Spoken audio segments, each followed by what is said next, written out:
दीदी अभी ये कन्या वाचकों में एक माहौल क्रिएट हो रहा है पूरे देश के अंदर कि आप जो उपदेश देते हैं या जिस तरीके से ये क्या चमत्कार, जैसे बागेश्वर धाम पे जिस तरीके का आरोप लगाए गए हैं कि एक चमत्कार धर्म के साथ में क्या ये जायज़ है क्या कि चमत्कार हो और वो लोगों की ऐसी समस्याएं सुनी जाएं, तो इस चीज़ से आप सहमत हैं क्या? मुझे नहीं पता, क्योंकि मुझे इस बारे में जानकारी नहीं है। देखिए, सबकी अपनी अपनी विद्या है।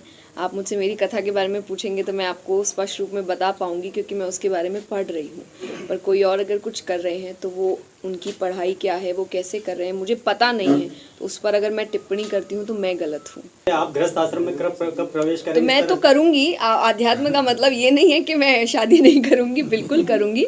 पर जैसा मैंने एग्जैक्टली मैं यही बात कह रही हूँ कि आज देखिए, क्योंकि हम चीज़ें आपको अच्छे के लिए मिलती है, आप उसका बुरा इस्तेमाल करते हैं। सोशल मीडिया आपको अच्छे के लिए मिला है, आज आप सामने हैं, मैं यहाँ बैठी हूँ, आप मेरी बात हर घर तक पहुँचा सकते हैं, ये एक अच्छा है। लेकिन अगर वो बात मोड़ के घुमा के करेंगी तो ये गलत है।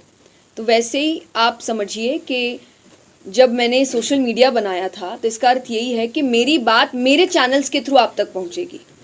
पर लोग अलग अलग चैनल, फेक चैनल बनाकर कह रहे हैं कि ऐसे हो रहा है, वैसे हो रहा है। तो अगर मेरी शादी होगी तो मेरे चैनल से बता दी जाएगी। आप देश को हिंदू राष्ट्र बनाने की जो कवायद चल रही है, ऐसा ही मांग कर रहे हैं वो लोग, और उसका भी एक बीड़ा जो एक युवा संत ने उठा रखा है। मैं आपसे जानना चाह रहा हूँ, इस मामले से आपका सरोकार है तो क्या है, क्या बोलना चाहिए आप? देखिए, मैं क्योंकि आप जिस क्षेत्र में जा रहे, थोड़ा पॉलिटिक्स की ओर भी चला जाता है, जिससे मैं कभी भी जुड़ी हुई नहीं रहती हूँ। जैसा मैंने कहा, आप मुझसे मेरी कथा की बात करिए, श्रीमद् भागवत की बात करिए, तो सनातन धर्म को आगे ले जाना, भगवान की बातों को आगे ले जाना, लोगों को जागरूक करना कि आप अपने धर्म के लिए जागरूक होइए, आप अपनी कथाओं को जानिए। जो हम कथाओं में रोज़ बात कर रहे हैं कि हम बच्चों को भी इधर उधर की कहानियाँ सुनाते हैं, जबकि आपके खुद की कथाओं में, शास्त्रों में इतनी कहानियाँ हैं, कथाएं हैं, कृष्ण की है, श्री राम की है, तो आप उसको सुनाइए, उसको आगे बढ़ाइए। इस पर मेरा पूर्ण सहयोग है कि आप इस बात को, इस धर्म को आगे लेकर जाएं। भागवत कथा का जो उद्देश्य है, उसके अनुसार आप यहाँ के युवाओं के लिए क्या कहना चाहेंगे? कि आप इस कथा को सुनिए, और मैंने जितनी सिंपल वर्जन में आपको कथा में आपके सामने रख सकूं, मैं कोशिश कर रही हूं। और मैं इसीलिए सिंपल करती हूं क्योंकि जो आज के युवा है वो शायद समझ नहीं पाते हैं जो गहरी बातें हैं।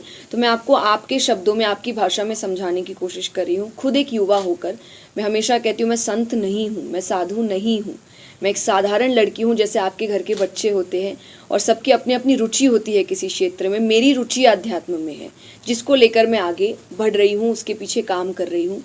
तो मेरी यही इच्छा है कि मेरे जैसे जो युवा है, जो आज के समय बहुत कंपटीशन के साथ जी रहे हैं, चाहे करियर है, चाहे जो दुनिया बदल रही है इतनी जल्दबाजी में, उसमें वो डिप्रेशन, एंजाइटी, दिक्कतें हैं, उन सब का इलाज है आपके शास्त्र। आपका नाम जया शर्मा है, आपका जया किशोरी कैसे पड़ा नाम? किसने बताया? ये मेरे गुरुजी हैं, मेरे बड़े हैं। उन्होंने, जैसे हम हमेशा कहते हैं कि घर के जो लड़के होते हैं, हम उनको प्यार से कन्हैया कहते हैं, अरे हमारे घर का कान्हा है, तो लड़की घर की राधा क्यों नहीं हो सकती?